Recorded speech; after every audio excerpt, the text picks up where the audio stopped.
This talk show is brought to you by... Hey, want to feel young again? Are you tired, run down, have aches and pains, brain fog? This is science-based, not hype or fancy marketing. It really works. Carbon 60 helps detoxify your body on the cellular level. It stabilizes free radicals, just like the antioxidants found in red wine and berry stew, but on a far smaller, more bioavailable nanoscale. It's like a bottle of electrons, helping your body to function better. You can also apply it on your skin topically, over muscles, joints, or organs. Most people feel results within minutes. This is not a drug. It's organic carbon. Feel better today. About 95% of our users report more energy and clarity of mind within 10 days. Give us a call at Greska's Carbon 60 at 720-600-6040 or visit our site at c-60.com. Call 720-600-6040 and feel young again.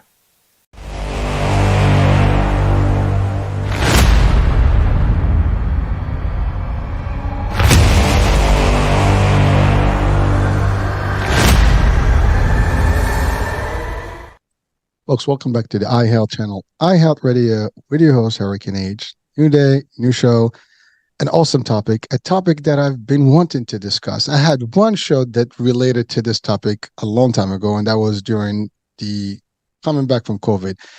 But we might even a little bit touch on that today. But really, today's show is about a part of health that sometimes we don't give enough, I guess, presence and discussion and word to. Although it is part of our life, it's important. It is something that is part of our health, and it's supposed to be, at best, premium, optimum, levels. And I'm referring to the topic of oral hygiene, dentistry, that kind of thing. And with me today, I have a doctor who's a dentist, who's going to bring us closer to this topic, and we're going to talk about oral health, hygiene, why we need to do certain things, what works, what doesn't, what should we do in certain, stuff. And I can relate to a lot of things. I mean, our kids had some stuff, I had some stuff done, and it's amazing, right? So today we're going to bring this to light. Hopefully we can bring some information to you that may have eluded some of us out there. And again, this is a worldwide show, so it's not equal everywhere. What we're going to talk about can be a real value for everybody that's watching and listening today. So without any further ado, I have with me Dr. Teresa Yang. Doctor, welcome to the show. Oh, thank you, Hurricane. It's a pleasure to be here. An honor and a privilege, and definitely a pleasure. So let's do basic things, right? Doctor, so you are a dentist, that practices dentistry, and you don't do specialty, you just do general dentistry, correct? Correct. All right. So let's talk about that. I mean, what is dentistry? I mean, everybody seems to know what that is, but what does it involve? Because there's more to this thing that we just think. I think everybody thinks we go to a dentist, they do a little scan, and if you have any something, and they'll fix it for you. I think there's more to it. Well, I think the most important thing that's been a fairly recent development is that what we're all starting to realize is that dental health is tied to overall health. So your mouth is connected to the rest of your body, and what happens in your mouth, it just makes sense that impacts the rest of your body. So what we're seeing is that, for example, there's a link between dental health, gum disease, periodontal disease, and type 2 diabetes.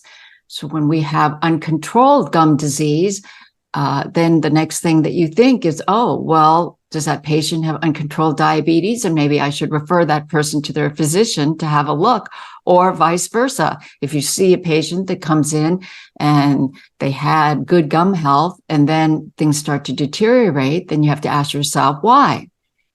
So I think that's the most important element. Another example is if we look at the back of the throat and the mouth and there's very little room, well, then we may come to the conclusion that the airway space is not ideal, and that could be someone who has sleep apnea. So my next question is, gee, Mr. Hurricane, do you snore? And if you tell me Yes, it will be yes. my wife is will tell kicking you me, stories. yes, every single night, then I'm going to suggest that you contact your physician and perhaps sign up for a sleep study, or I might give you a very simple, easy, quick questionnaire as a screening tool to see if you might have sleep apnea. Because if you have sleep apnea, what we've learned is that that impacts your overall health. It puts you at greater risk of stroke, obesity, depression, Alzheimer's, on and on. So those are just a couple examples. Oh, we I can don't know expand if on you that. saw, I don't know if you saw, there was an exhibit many years ago on the human body, pretty graphic exhibit where they showed muscle and skin. Yes, and yes. so I forgot what it was called. All over the world, yes. It was a traveling exhibit. Yeah, they had it in New York as well. Yeah, it was big. And there was one just before COVID. It was just way before COVID. And there was one that I remember where it showed the blood vessels. It was dyed, so it looked like this humongous tree where the root at the very base of the tree, the blood vessels in the foot are connected to the blood vessels in the head, to the highest leaf. So that's just a metaphor for how everything is tied and connected in our bodies. They're for the nervous system. I mean, you have that picture of the whole nervous system in one place.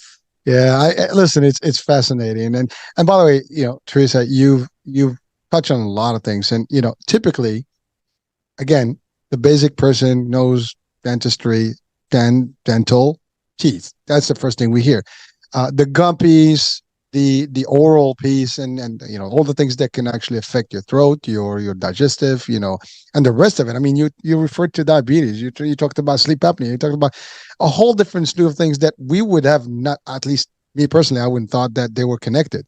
One way, yeah, those will be like not part of what a dentist, is going to even be able to reveal in the visit. And frankly, I mean, I go to my dentist, and they just do the work that I go for, which is maybe look for a cavity or something, and they fix it. But really, there's beyond that, and that is an important part of the discussion today.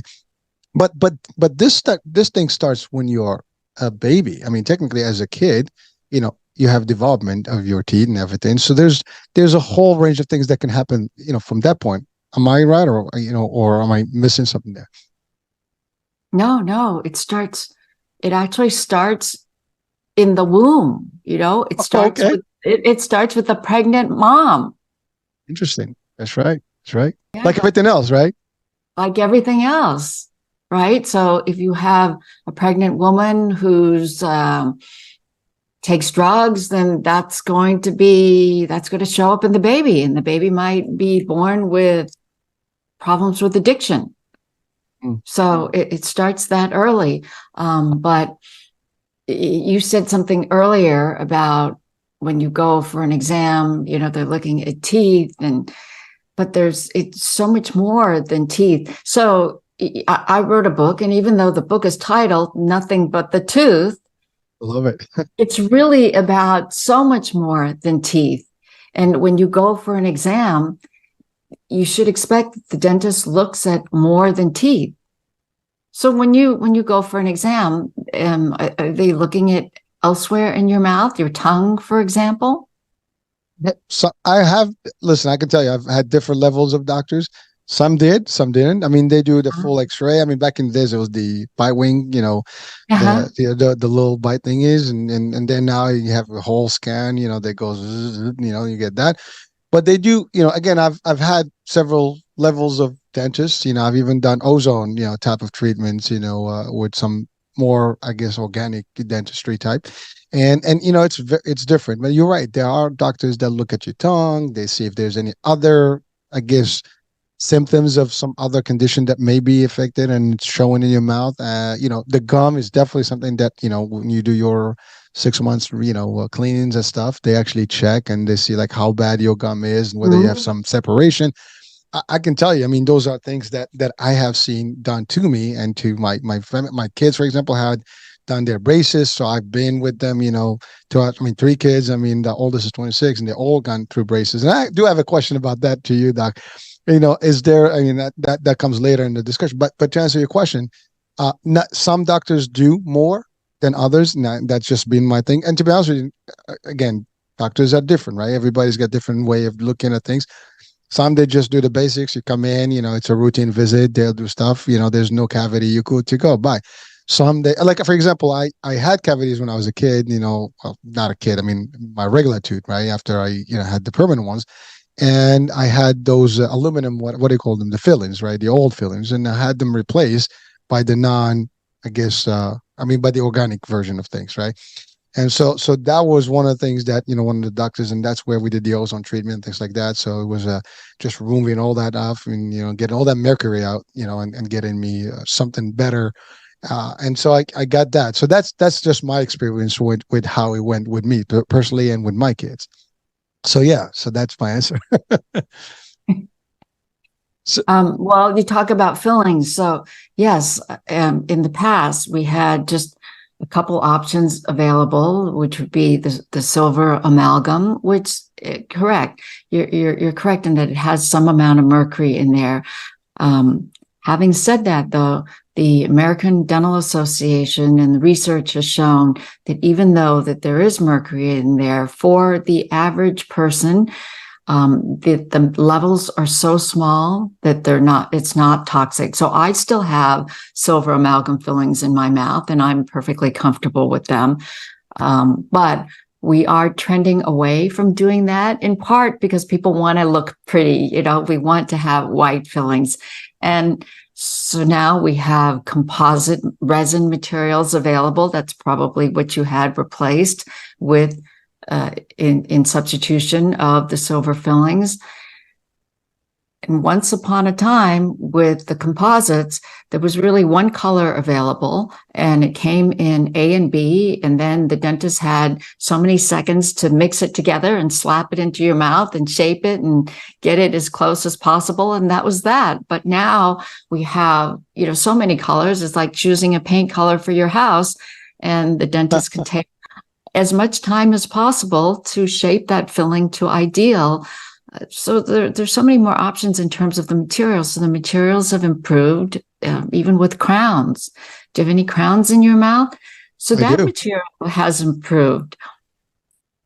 We used to have porcelain, and we still use porcelain today.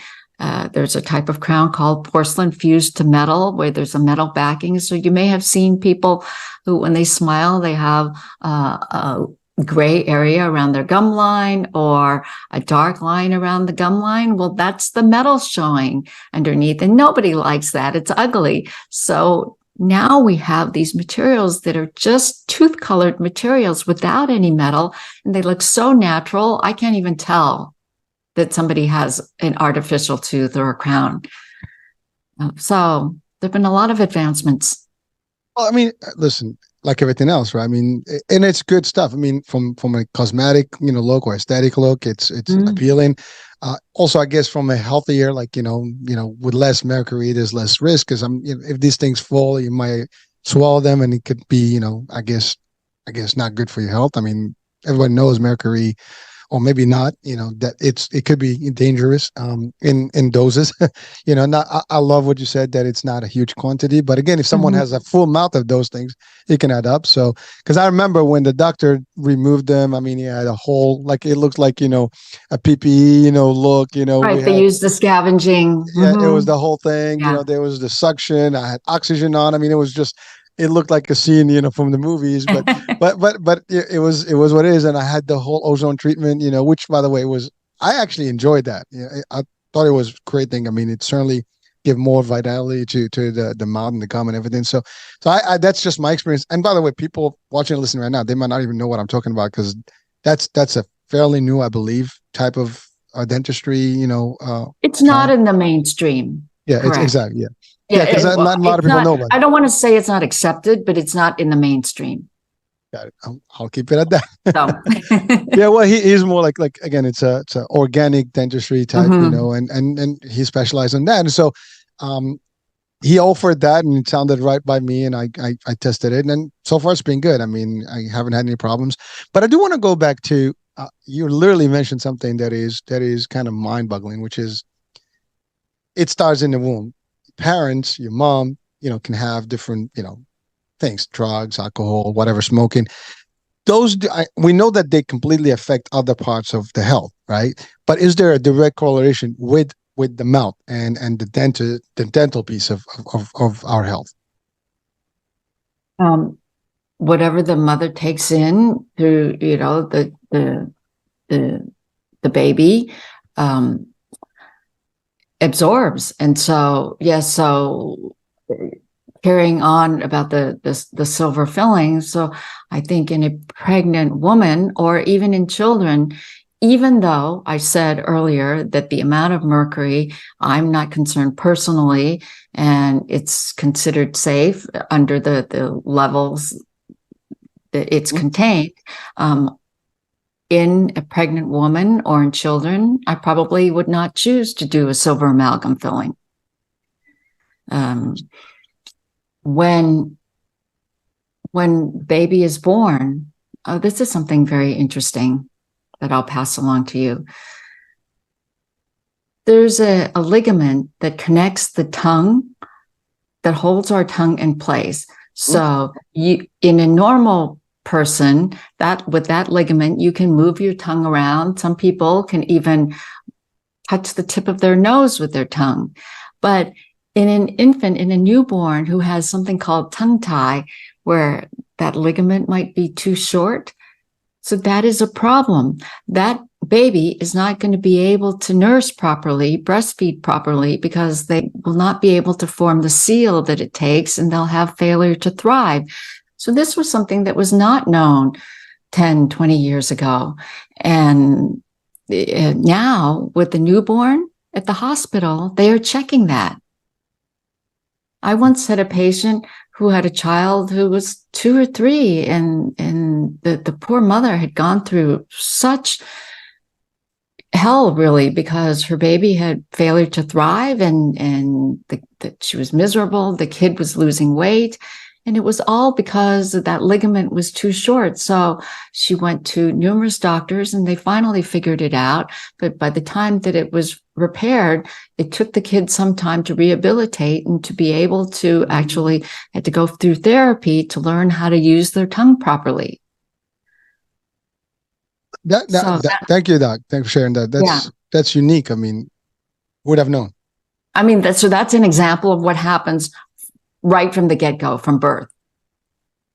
And again, so again, message to mothers out there, if you're pregnant, you know what to do. You gotta give up if it's not. We're just suggesting that's your choice, folks. But the idea is that if you want a healthy baby, and even your health. I mean, ultimately, we want everybody to be healthy, but that's a choice. And I think sometimes it is the beauty of having kids, because I think sometimes parents tend to become different people when they finally have someone else that they know they're responsible for, and that's a beauty piece. And I, absolutely, you change your life around your kids and just a different thing. So I think that's a good start. Where people give up some things that they've been used to, but as long as it's not too late, where it's something that is going to be passing on to the next generation and the children, and that's really important. And yes, it affects health, and this is a good example where it's not affecting the rest of the body, but it's affecting the mouth, and then that's a problem.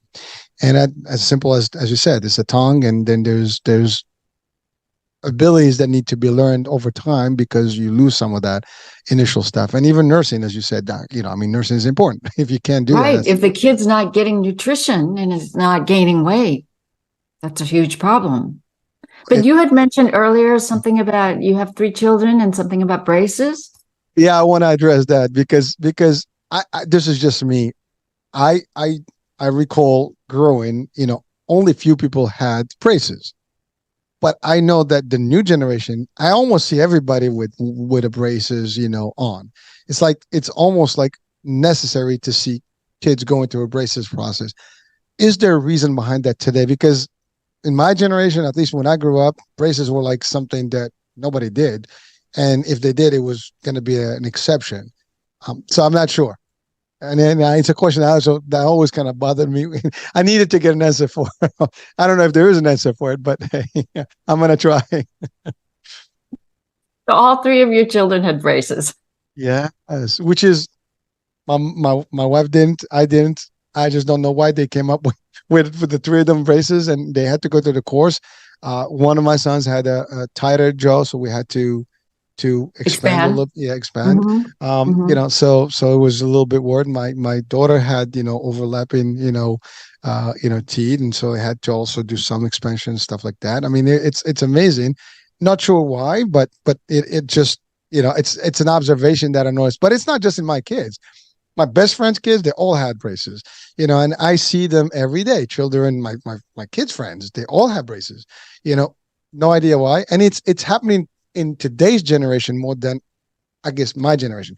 I guess I was born in the 70s, so I grew up with none. And I mean, these are still my teeth, from the beginning. So, I maybe they're not as fitted as perfect, fit, but maybe I can use a little bit of Invisalign, or I don't know, something that can help him. But that's just me at this age. But certainly at a younger age, why? I mean, is there a condition that is making that happen in those kids today? Is that a nutrition deficiency maybe that is happening that's creating some of that? Is it just a generational thing? I don't know. No, there is. I would venture to say that kids get better nutrition than you did or than I did. But I would have to agree with you that you see braces at a much earlier age. The American Association of Orthodontists recommends that every child have an orthodontic evaluation by age 7. So whether that's done with the orthodontist or your general dentist or the pediatric dentist, that is a good idea. There are certain conditions that should be treated early. An example would be a kid that's missing a permanent tooth somewhere. So even if the treatment doesn't take place early, there's planning and thought that should occur as to how are we going to handle this, because there are different ways, without getting too clinical, of handling this. Or if a kid has a tooth that's sticking way out, and that the first time that Johnny falls off his skateboard or starts to do soccer, he's going to break that tooth, and it's going to need a root canal and a crown. And then that's something that needs to be maintained for the rest of his life. So there are specific certain situations that should be treated early, but I'm probably going to upset my orthodontic colleagues by saying that in many ways, I agree with you that I think that children are getting braces too early, and we're seeing it everywhere. So not every 5th or 6th grader should have braces. Some things have changed. One you alluded to, which is when I had braces, strangely, just on my top teeth. I guess my parents could only afford either top or bottom, and they chose top. But when I was growing up, the philosophy was you wait until all the permanent teeth come in, which in a girl occurs around age, say, 12 to 13-ish. And then if it's crowded, then you pull. You pull one, you pull two, I'm missing two, and then you put the braces on. But, and this is an improvement, but now children as young as 6 can have an expander where you actually widen the upper jaw to make more room to accommodate all the permanent teeth. So it's simply math that if you have more room, then you can have more teeth. And that's a great thing. And that's something that should be done early. But we are also seeing a lot of phase 1 and phase 2, in essence, 2 rounds of orthodontic treatment, ka-ching, ka-ching. Unless there's a valid reason, that's not so cool. So for the average child, I am also seeing a lot of kids in middle school have braces. So here's something I'm going to suggest to you. Do you have sons or daughters? Two sons and a daughter. Yeah. So Two sons and a boy, daughter. girl, boy. Okay. So I have a boy and a girl. And when my daughter was in sixth grade, she was slim. She was almost as tall as I was. But when my son was the same age, he was kind of short and pudgy and still had his baby fat. And it would be a couple years before he started his growth spurt. So we know that there are physiologic differences in growth development between boys and girls. So that boy that's in middle school that's got braces, his jaw is not fully developed because jaw development is tied to overall growth development. And girls between the ages of 14 and 16, they've already finished most of their jaw growth, but boys, by contrast, it's much later, like between 16 to 20, and it's not uncommon for boys to grow into their mid-20s. So when teeth come in, they are their full adult size. But here we are, I think it's premature. At age 13, we're making decisions on where to move teeth and to put braces on these teeth when the jaws haven't been fully developed. So there might even be a possibility that if we wait for the jaws to fully mature, that kid is not going to need braces. Also, pre-adolescent and adolescent boys are notoriously deficient in their oral hygiene and maybe their overall hygiene. And so you have these braces on for 2 years and take them off, and then you have a mouthful of cavities. But we continue to put braces on preteens, and there are reasons for that. I mean, the first being social. So every kid wants to finish by the time they get into high school. No one wants to be walking around with these metal braces in high school, much less in college. Secondly, yeah, go ahead. Sorry. No, please go ahead. Yeah, I was going to say orthodontic treatment, you have to go regularly, it has to be supervised. You need a mom or you need a dad to supervise that. And if you have a college kid or a young adult doing this, it may or may not happen. And then there's a financial reason that by the time the end of high school or college hits, there might be other financial obligations like college, or with a young adult, they may not have the financial resources to be able to afford braces. And so it is still done in the preteen years. Should it be? There are a number of reasons not to, especially for boys, but that's what's happening. All right. So thank you, doctor. And I love you being very candid about it. And I have to say, while I travel a lot, so again, equally observant overseas versus in the States, I see lesser, use of the braces for the same age group. And, my kids and we travel a lot. I love to travel. And so they just learn that from me and they just go, especially when they're younger. And then as we travel, you can't miss braces. Braces are very in your face, right? You can't change them literally. No pun intended. But the fact is, you see it, and you just, I always, that's a question. Again, it kept going in my mind, like from one to the other. And I'm not even going to go into the concept of the finances piece of it because it makes sense, financially and so on and so forth. But is it needed? Is it not? I get it. If there is a need for it, why not? I mean, it's necessary. You got to fix. But there's the question, like, what about natural? To your point, if the body's growing and the teeth are going to eventually form the way they're supposed to, they're going to be natural looking. I mean, a good example, and I see this also in the aesthetic or cosmetic world, if you want to call it that way. We have the Hollywood smile, right? A very common certain look. They got to be white. They got to be, like veneer looking 100%. Some is looking good. Some is not as looking good. Depends on the price you pay, but that's another story. But, you look at actors, for example, in Europe, in other parts of the world, they don't seem to actually take, that same approach. I mean, I'm a movie buff. I do kind of watch different, movies from all the world or documentaries for that matter. And you will see that, the people are just different. The actors there versus the actors in the States, they just have a different look. They actually more natural looking, probably yellowish teeth versus here they have to look a certain bright look. And if they don't match that look, it's like, it's not supposed to look like. Is that intended to be that way? I mean, it just, again, it's a simple question. It's not a judgment. I know it's a preference. One looks different than the other, but some people may have just to feel that I just don't want to look any, model looking. I just want to be natural. My teeth are a certain look. I mean, ivory looking versus like really bright white, bleach type of look. What does that mean? It's a question that's always been. What is your opinion about that, Doc?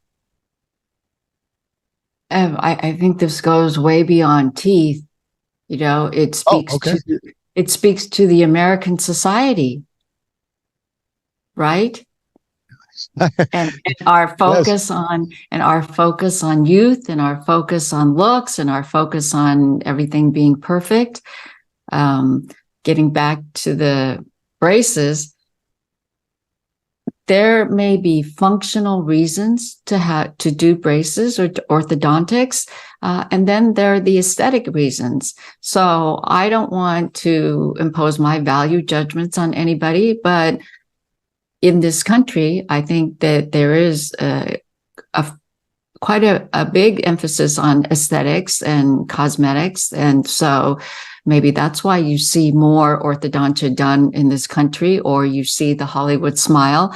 I was just in England recently, and yeah, you're right. We have more perfect teeth here than we do across the pond. Well, so doctor, question on that is, because I know when you do that, I mean, it's really taking your regular tooth, reducing them, and then you have this new layer. I mean, how will, talking about maintenance, that's going to be for life. I mean, you just cannot do it and leave it. I mean, I'm sure there's going to be problems with that in the long run, which means eventually you probably get into an implant, and we can talk about implants in a minute. Believe it or not, one of my best friends is an implant, surgeon, for dentistry. So, and that's what I alluded about. We did a show before about it. but the idea is you have this smile that because of the aesthetic, because of the look, because of the, I guess, peer pressure, or like that's how you're supposed to look. Otherwise, you're like, ooh, what's wrong with you? You don't take care of your mouth. You could be perfectly, healthy in your mouth. You just don't have to have that white, shiny, straight, dimensional looking, mouth. But that means you have to, like, listen, you asked me if I had a crown. I did. And so that means they shaved the tooth before they installed, the actual crown on it, which means your tooth now is weakening over time. It's and probably even, die. And again, I'm not sure if that's, medically correct, but the maintenance of that thing needs to be forever, especially if you do it early on. I mean, to keep that, you're probably going to have to change that amount over the years. I mean, I know they probably guarantee it for a certain period of time, but it's not going to live forever, right? And so it is a problem in a way, because now it is probably going to affect health as well, right? Are you referring to veneers? Is that the veneers? Yeah. I'm assuming the Hollywood look is all veneers, right? I mean, that's what they are. It could be.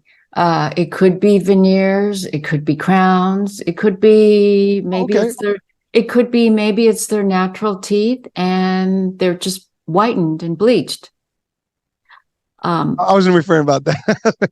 Yeah. But having said that, anything that's artificial needs maintenance, period. If you get breast implants as a 20-something-year-old woman, you're going to need to have them replaced in your lifetime. Everything needs maintenance. Again, I don't want to impose my values on anybody else, but you are absolutely correct that if you have a set of veneers done, say at age 30, there's a good possibility that you will need those veneers replaced, or one will pop off, or one will break or chip, and you'll need one replaced. Thank you. And again, this is talk about, dental and oral hygiene, and oral just in general. Mm-hmm. And, these are just things that are happening. I mean, you have that. And so the fact is, you mentioned crowns and root canals. I think you mentioned root canals.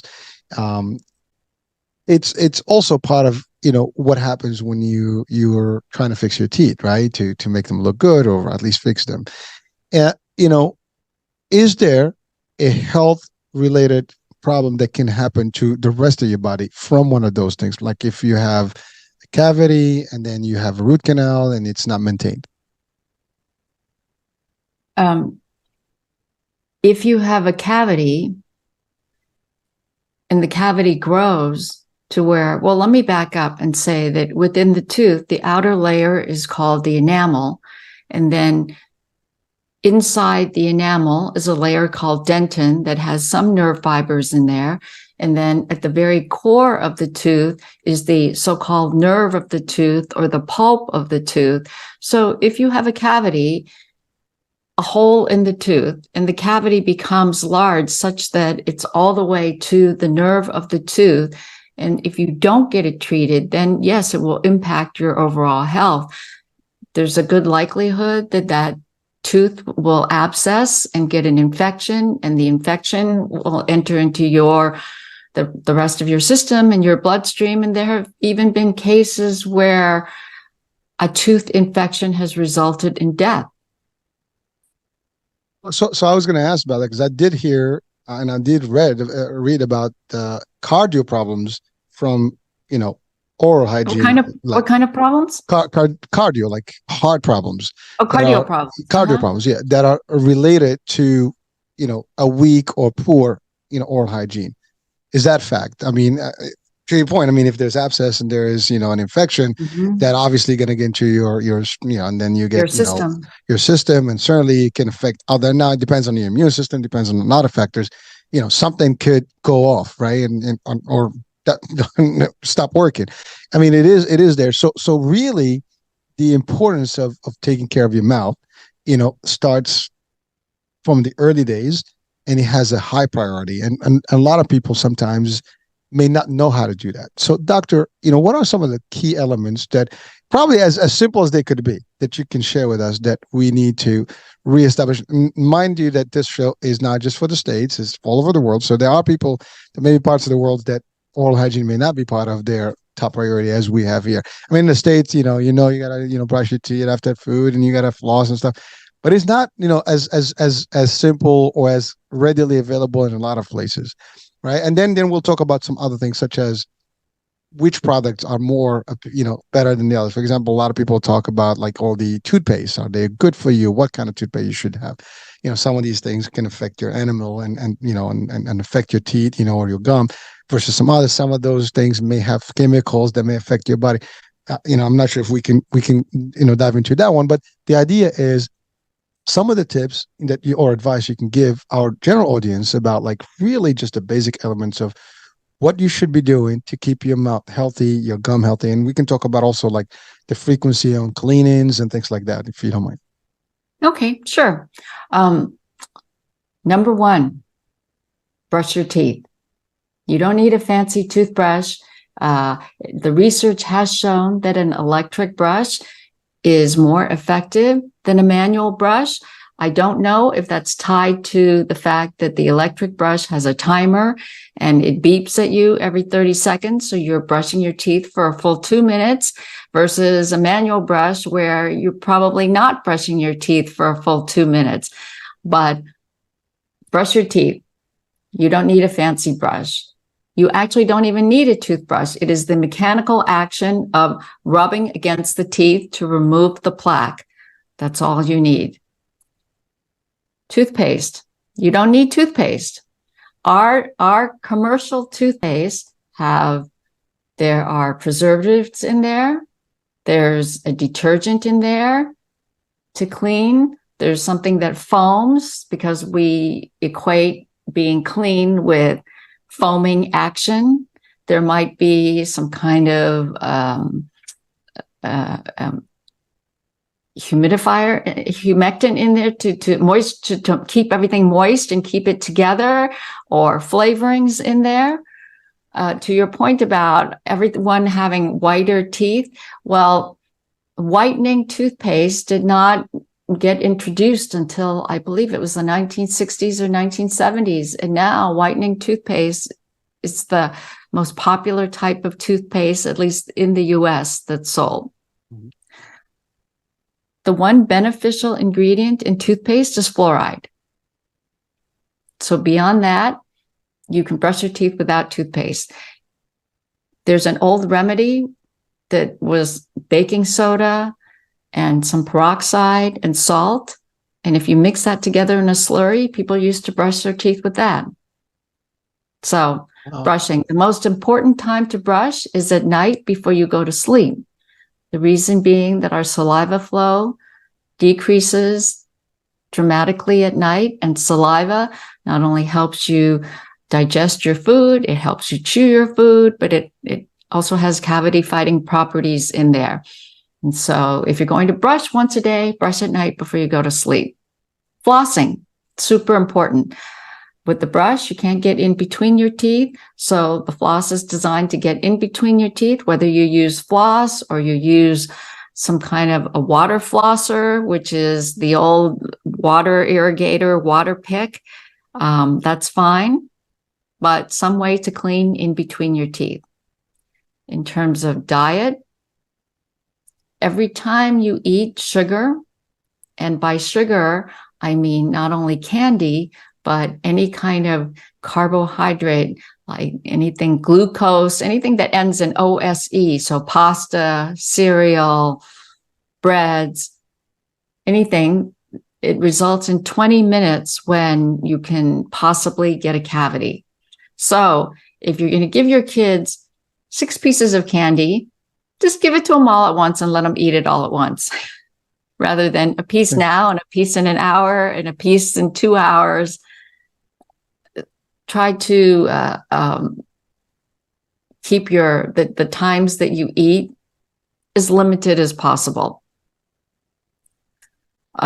So what we grew up with, the idea is that if you eat a lot of candy, you will get cavity. That is the real thing. It's not a myth. It's real, and it happens. And you're not gonna shake that out. You got to do it right. Either avoid it, or if, to your point, and I like what you said, Doc, is you need to know the timing. If you're going to do it, get that sweet tooth out and then clean up so you don't have any aftermath. Thank you. Right, because the sugar combines with the bacteria that's already in your mouth, and it creates acid, and the acid is what creates holes or cavities in your teeth. So I love it. Go to the dentist. Because just because you have pain or you don't have pain, that's one of the misconceptions about oral health, is that pain is a reliable indicator, because pain is not. So I might have patients say, hey, doc, it's not bothering me. Why do I need to get it fixed? Well, the person might have this huge infection in their mouth, but it's not hurting, but it needs to be taken care of. So the absence of pain doesn't mean that there's not a problem. The opposite, having pain, does not necessarily mean that there is a problem or a serious problem. Or sometimes you have pain in your teeth that's coming from elsewhere in your mouth, like an ear infection or a sinus infection, and that can be mistakenly confused for a toothache. Mm-hmm. So you can't tell whether you have anything going on in your mouth. So you have to go to the dentist and get an examination, ideally once a year. Thank you, Doc. So let's talk about a few things that also that are important. Like people that smoke, normally we hear that it has a big effect on your teeth. Is that a real thing? And is there anything that we can give them as advice if it is? It's not so much going to affect your teeth as you're going to get oral cancer. Smokers get cancer, simply put. Well, thank you, Doc, because that's another thing. Or like really cancer in your mouth. That is another piece of something that we have to be aware of. And smoking is going to not only lung, throat, all the other stuff. But certainly start in your mouth, your gums, and I guess your palate, whatever. I mean, it is dangerous. I think the research is crystal clear on that. Smoking is tied to cancer, whether it's, lung, mouth, whatever. And it's not just smoking, it's smoking, chewing tobacco, cigar smoking. For your international listeners, betel nut chewing is tied to oral cancer. Not only is it very unsightly, you end up with orange, brownish, black teeth, but it's tied to oral cancer.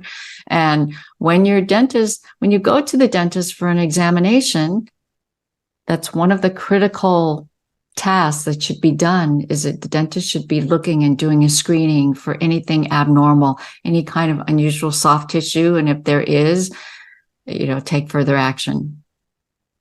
Well, thank you, Doc.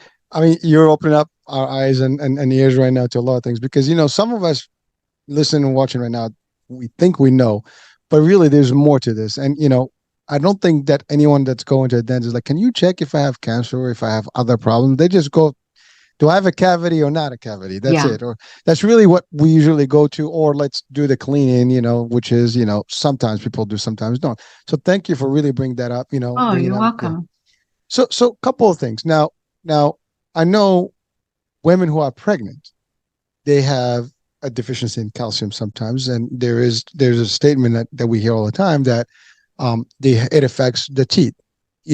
What can we do to remedy that for any women that expecting or like to expect? So Hurricane, I think that's an old wives' tale. That for what is it that we hear, that for every pregnancy a woman loses a tooth?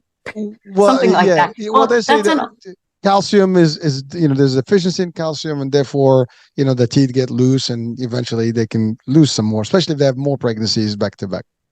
Okay, so that is not true. So calcium does not leach out of your teeth. Yes, pregnant women need more calcium.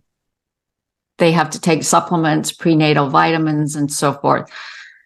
Pregnant women, several things happen.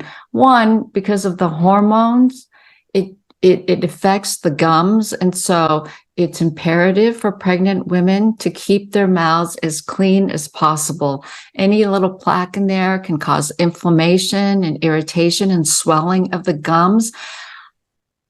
A woman who's pregnant should go and get her teeth cleaned. She should get her teeth cleaned as many as 3 times during the pregnancy. You said that you were in the insurance sector before, or you still are. So here's an interesting fact for you, is that dental insurance, for the most part, they cover 2 cleanings a year.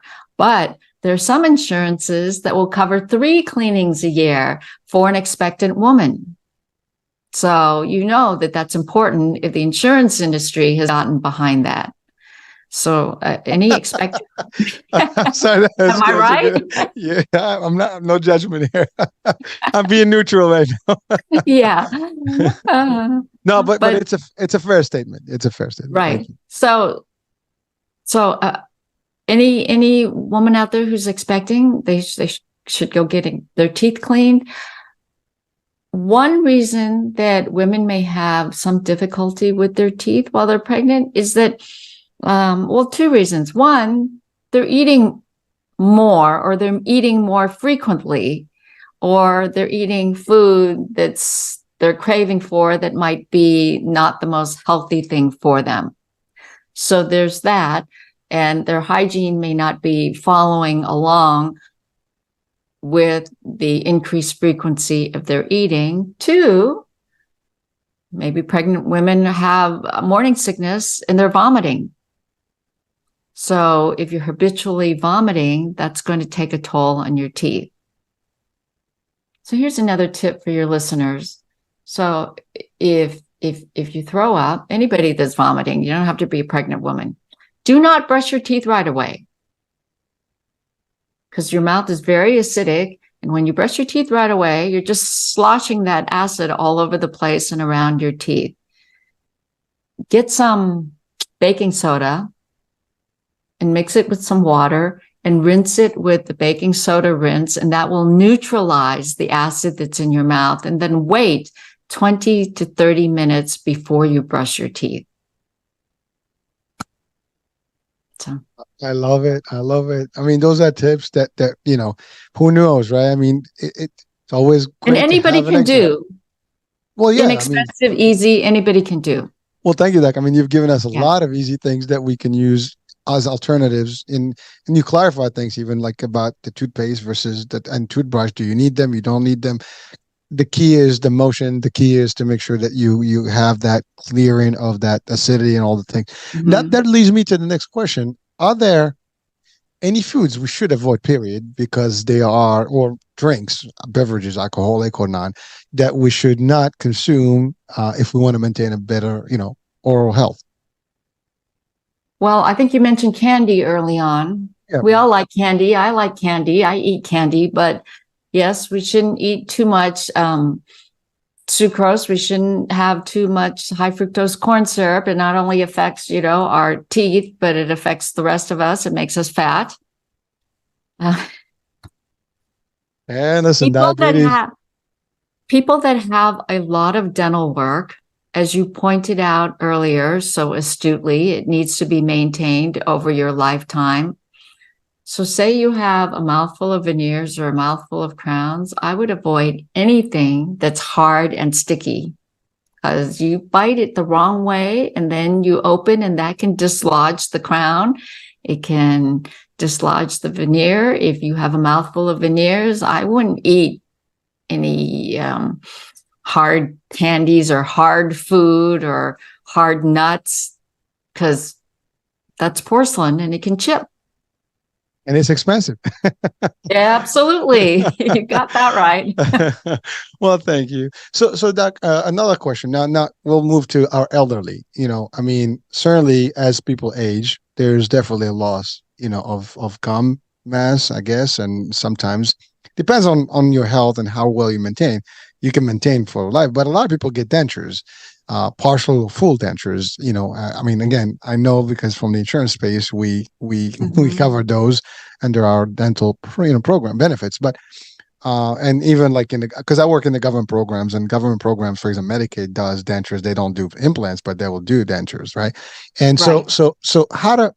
Certainly, hopefully, we'd like people not to get to the dentures level, but it can happen. If we do everything correctly, we shouldn't get there. 99%, unless there's genetics or whatever that may affect your body, and therefore you might have just to lose your teeth as you age. Now, some people get that early on versus later on. What can we tell our folks as they age? And, is there any specific thing that we can talk about in terms of the dentures when it comes to the elderly?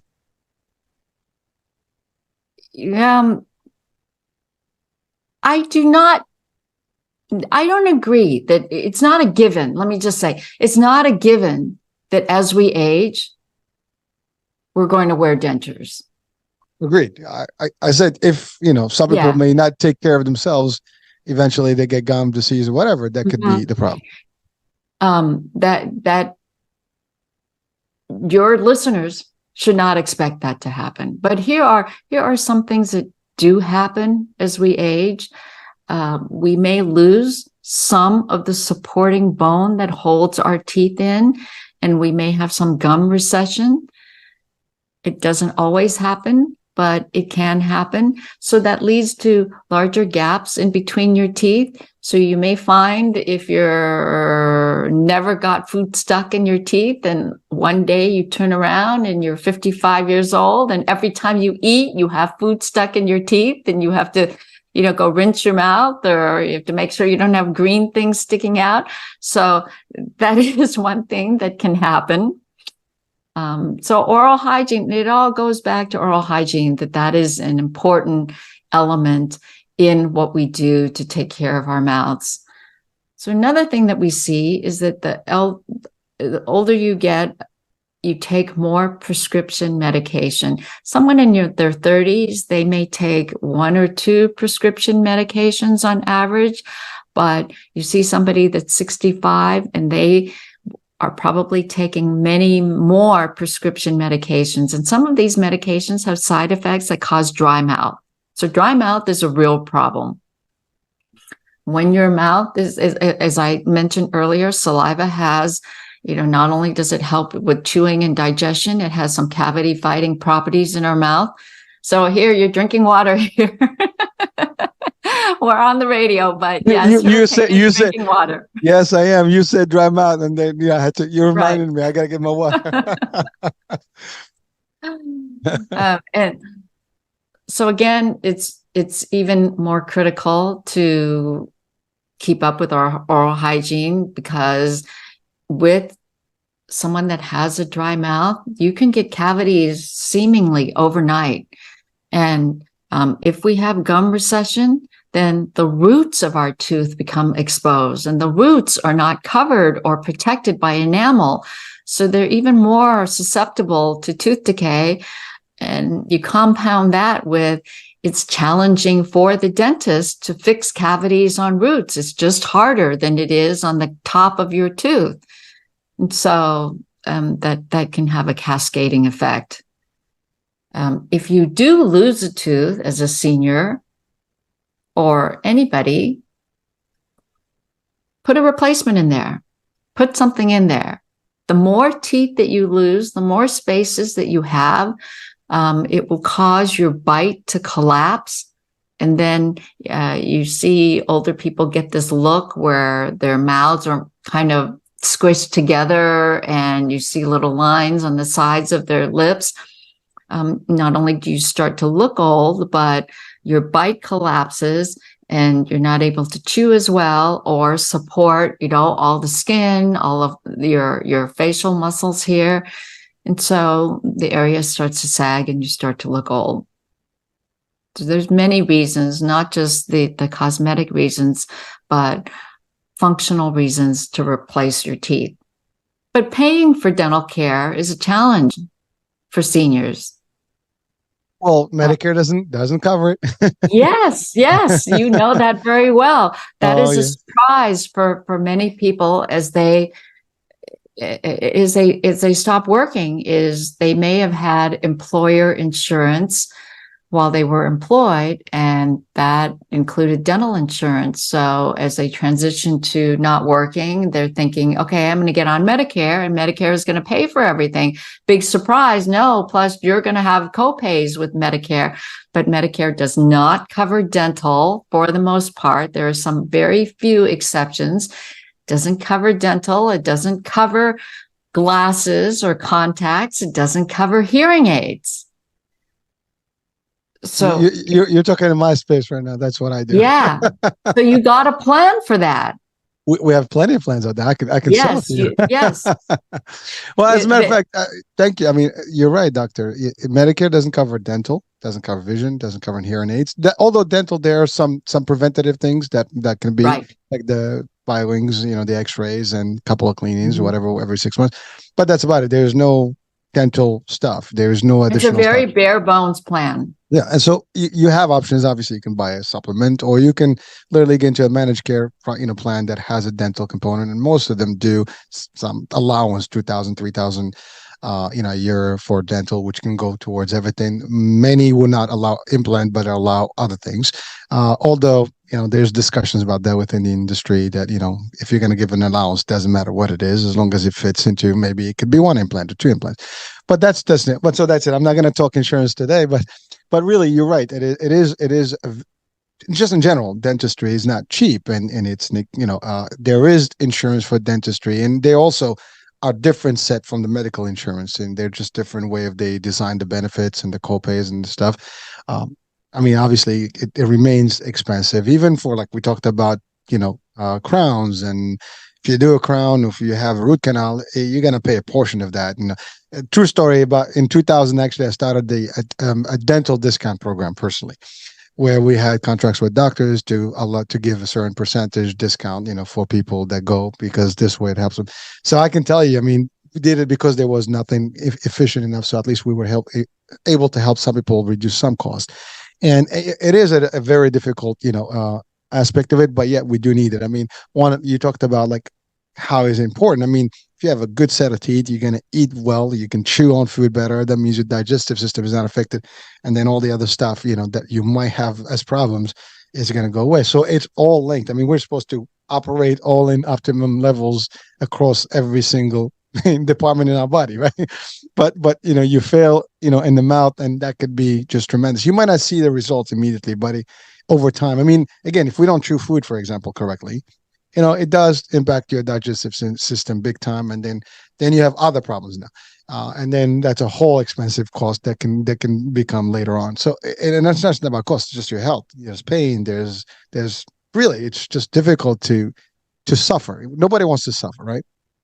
Right. Yeah. And it all goes back to what we talked about early in the program, is that everything's interconnected in terms of our health. But one other point I want to make about seniors is that we talk about eating. So as we age, this doesn't happen to everybody, but most people have some loss of mobility or decrease in mobility. And what we were able to do at age 30, we cannot do at age 80. So food becomes so important. It's one of the highlights of life, and we look forward to eating. So to deprive somebody of the pleasure of food when they can't do some of the other things that they can do, it's important. Mm-hmm. So that's something to keep in mind for the senior population. Thank you, Doc. Well, so Teresa, now implants is another area that would I mean, I know you do general dentistry, but when are they applicable? And is there an age where it cannot work, whether at a younger age or older age? Okay. I'll tell you a story about my mother-in-law. Okay. So my you like her, right? You like her, right? Oh, she was great. Okay. I got lucky on that front. She was the best mother-in-law any daughter-in-law could wish to have. But my mother-in-law she was missing some teeth, most of her teeth. And then little by little, a tooth would break and she would lose the tooth. So she ended up wearing dentures. And she was a very successful denture wearer, as denture wearers go. And she had a great attitude and she could eat whatever she wanted. But then she started to complain that, she couldn't eat nuts. Well, she didn't know that almost all denture wearers cannot eat nuts, but she wanted to eat nuts. And she was almost 80 at that time. And I struggled with this, whether she was too old to have implants or not, but we decided to do it. And I put 2 implants into her lower jaw, one on each side of her lower jaw. And then from that, we built this anchor, this bridge to cover the 2 implants. And then her denture then hooked onto this arch that we built. And it was great and kept her denture in place. And then she could eat whatever she wanted. So she had 10 good years with that. So in answer to your question, are you too old? No, I don't think you are ever too old, assuming that your health is reasonably good and that there are no major contraindications to having something done. My dad is 100 years old and he has a partial denture and he could have implants done, but he says no, he doesn't want to deal with it. He's eating fine, but he's in extremely good health for his age, and he's not even too old. Thank God bless. I mean, 100 years is awesome. And, and he's, whatever he's doing, he needs to keep doing. Right. We need to get some of his medicine because that's important. But you're right. I mean, it's you can maintain your health. And we had the other day, I had a show and I just literally made the statement that you cannot extend life, but you do extend health. I mean, you live long, but you need to live healthy. And the problem is if you don't take care of your health, and that includes your oral health, everything else can go wrong and it really trickles down, in fact, and then things can go badly quickly. So, and you're miserable. Who wants to live long if you're going to be miserable? The key is to live healthy. Vitality. Right. But getting back to your question about implants, yes, implants, it's one of the greatest things that has happened in dentistry in the last several decades. And they're pretty safe. Absolutely. Yes. Implants can be used to replace a single tooth. It can be used to replace multiple teeth. It can be used to have a denture hook onto. It can even be used, say somebody has cancer in their mouth somewhere and they need a portion of their jaw removed. Well, you can put an implant somewhere and anchor in the artificial replacement for that part of the jaw, or for patients who have lost a nose, implants can be used to hook on a nose or an ear. So that's yeah. I mean, it's amazing now how we've advanced in the science and the technology that applies here. Now, how young you need to be to get your implant? Because let's say someone loses a tooth, that is not a baby tooth, but it's at an early age. Do they need to be a certain point, before they can get, an implant? Yes. And that is tied to the jaw growth that I was talking about earlier, is that the jaws have to be completely, fully developed. So if we bring back our 13-year-old boy and he gets hit in the mouth and loses his front tooth, he's going to be wearing some kind of an artificial tooth until he's in his mid-20s and he can get that implant. Mid-20s? Well, Wow. until his jaw is fully developed. And that can be evaluated by a dentist. And it could be in his mid-20s, right? Okay. All right. So now one question that probably drives everybody nuts, which is the wisdom teeth. Like my daughter is going through that. They're coming out now. And she's like, oh, my wisdom tooth are coming. I'm like, I personally still have all my four, whatever. I never removed them. They didn't bother me and they stayed there. And I guess, I don't know if they still, just there somewhere. I don't even pay attention to them, but they're there because I remember I never removed them. My wife, on the other hand, took all of them out. Now my kids are questioning: do we want to take them out? Or do we want to keep them? What's your verdict on that? So you were talking about seeing braces everywhere in this country and not when you go overseas. So this is another phenomenon that is American, pretty much in nature, is that here we more or less routinely extract wisdom teeth, and it's almost a rite of passage. But should they be extracted? In the United States, we spend an estimated $3 billion every year on the removal of wisdom teeth. So in other countries, like in the UK or Australia, they discourage this practice and they don't automatically extract wisdom teeth. So the proponents of doing this will cite reasons such as it's hard to keep that area clean back there, it's possible to get cavities or gum infections, sometimes cysts or even tumors can form around an impacted wisdom tooth.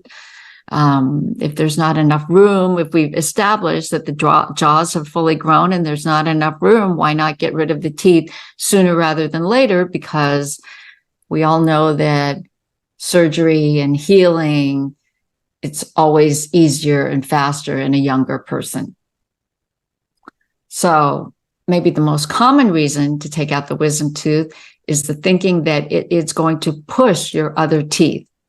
That is not true. The research That's what we've been hearing, yes. No, the research has not shown that to be true whatsoever, but somehow that myth has persisted, and even dentists believe that. But that's not true. Only in the US, though. No. Anyway. Oh, worldwide. Okay. All right. Right. Your wisdom teeth don't push your other teeth and make them crowded. No, what I'm saying. There's not evidence for that. But no, I don't think that there's concrete evidence to recommend the wholesale removal of wisdom teeth. So a fully erupted wisdom tooth, which is what I hear you describing that you have, it functions like any other molar, and we should leave those alone. Impacted wisdom teeth, it depends. They need to be monitored. If they're problematic, then they should be extracted, but otherwise we should leave them intact. And there's no rule that all four should come out. So we should leave the ones that are fine alone, and the ones that are a problem, take them out. So your question is, when do we extract, right? Oh, do we even do it? Because like my daughter is like questioning, do I need to get rid of them? I was like, you don't have to. I mean, I didn't take them off. It didn't ever bother me. But again, that's me. Yeah. But according to you, so there are some situations where they should be, the wisdom tooth should be removed. So one is if there's repeated infection or pain, then the tooth should come out. Or two, if there's a cavity that develops in the wisdom tooth that makes it really hard to treat, to fill, then consider taking it out. Or sometimes there's a cavity that forms in the tooth directly in front of the wisdom tooth, but the wisdom tooth is in the way. And so then the doctor can't get to that tooth to fix it. Then that's a good reason to take the wisdom tooth out. That Three, makes sense. Yeah. Yeah. If there's any unusual gum changes or gum problems, like sometimes if you're missing the bottom wisdom tooth and the top wisdom tooth grows and it grows all the way to where it hits on the bottom gum and then it rubs against it and it irritates it, that may be a good reason to remove that top wisdom tooth. Another reason is any wisdom tooth or any teeth that are questionable prior to certain treatments that can cause a condition called osteonecrosis. And that's usually if you have radiation treatment for cancer, then any questionable teeth should be taken out. And the last reason that I can think of is if you're going to have braces and it's already crowded and the other teeth have to be moved and the wisdom tooth is in the way, then it makes sense to take it out. So that's a lot of conditions. I mean, yeah. So in short, what I'm saying, Hurricane, is it's a case by case basis. And I believe in that. I mean, if there is a need, yes, but it cannot be a blanket concept. Hey, it's just, a practice. Let's just take those. I mean, there's got to be, I mean, they're there for a reason. I'm assuming they were designed to be there. I mean, it's not like it just added, piece of hardware. It was there created by the dynamics of your anatomy. It's there. Well, it's interesting that you bring that up because the wisdom tooth is the most commonly congenitally missing tooth. So think back to way back in the caveman days when we had these big, strong jaws and it accommodated all of our teeth. But evolution is a slow process. And so we haven't gotten there yet. But when we transitioned from a hunter-gatherer society to an agrarian society, and we stayed put and we discovered fire and we cooked our food and we ate softer food, our jaws got smaller, but we still had the same number of teeth. And so that's one reason why we have impacted wisdom teeth, because our jaws are smaller than they used to be millions and millions of years ago. They just stay there. I mean, basically they're, but they do come out. I mean, but eventually, I think if human beings are still around many, many millennia from now, we will probably have evolved to where we don't have wisdom teeth. Oh, wow. Okay. But again, that's a long time from now. And I guess if we do exist, then the science will be matching that level of need, whatever it is at the time. We'll be, I don't know. We'll be bionic. I don't know. Yeah.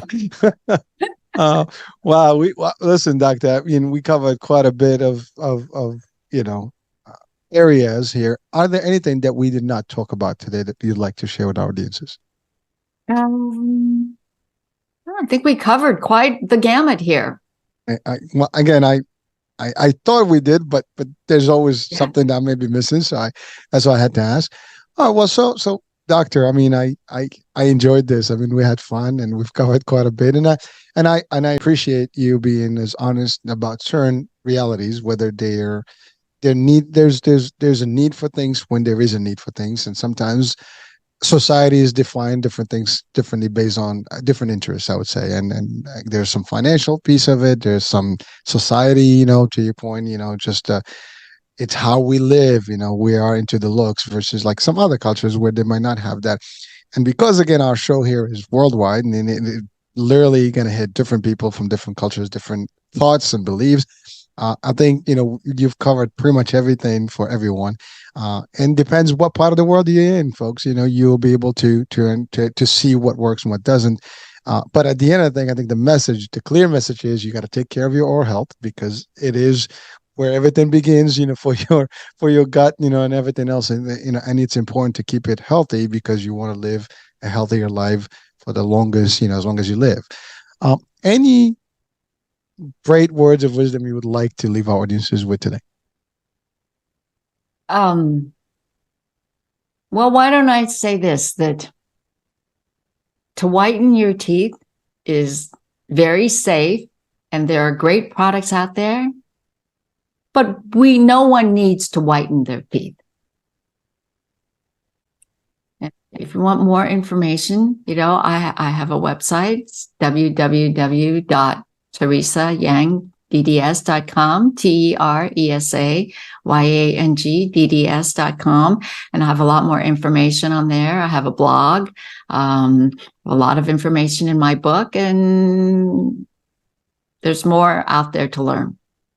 Talking about the book, Doc, we didn't expand on it. Well, the book is available for people to learn about, dental and oral health, correct? The book is very comprehensive, easy to understand, simple. It covers everything from A to C about dentistry. And I wrote it for patients so that you can have a better relationship with your dentist and be able to be better informed and more collaborative in your dental health. But it's also good for dentists too, particularly early career dentists, to be able to talk to their patients. And yes, it's available on Amazon, everywhere where books are available. And it came out in August, and I'm excited about it. First things, congrats on that. And Thank definitely you. we'll have also the link of the book in there so people can actually, connect to it directly. Definitely folks reach out, to doctor and learn more about, her practice and things. Now you are in the West Coast, and you physically obviously have to have clients and patients, live with you to do the work. But is there anything on the consultative side that you do, like to educate? Is that something else that we can refer people to, or basically say if they're physically close to you, they can come to you? If not, it's the book or the site. I actually don't see patients anymore, but I have made it my mission to share information with as many people as possible about dental health and the importance of dental health and what you can do, and what's to really synthesize it down to the very basic practices of, oral hygiene and diet and getting examined every so often. And I just want to spread the message out to as many people as possible. Thank you, Doc. So there was one thing I forgot. Yes. And this is something that we've passed recently, which was the pandemic. And I know one of the areas in the, I guess, the health fields or the healthcare that was impacted the most probably was the dentistry. Besides elective surgery and stuff, but really dentistry, because of the dangers of the aerosol stuff or whatever the in the air. Now I know we obviously resumed practicing and everything is working today, but I'm assuming that, God forbid, something else happens in the future. Now that we've had the pandemic, I don't discount anything. Everything is potentially possible, and we never know, right? But are we well prepared in the industry to hopefully mitigate anything of that nature? Yes, I think dentistry is very well prepared. Think back to the AIDS crisis, which was in the early 80s, thereabouts. And so that was really a wake-up call to the profession, and our sterilization procedures and wearing gloves, masks, all of that, protecting the patients, that was established during then. And we rose to the challenge, and I think we rose to the challenge during COVID. And dentistry is very well prepared, I believe, to handle, any kind of crisis that comes along. So one more question, Doc, which people may know, that exists. I know there is some dentists that are like literally they visiting dentists, and I know they do. I've seen that happen actually, at least in the New York market.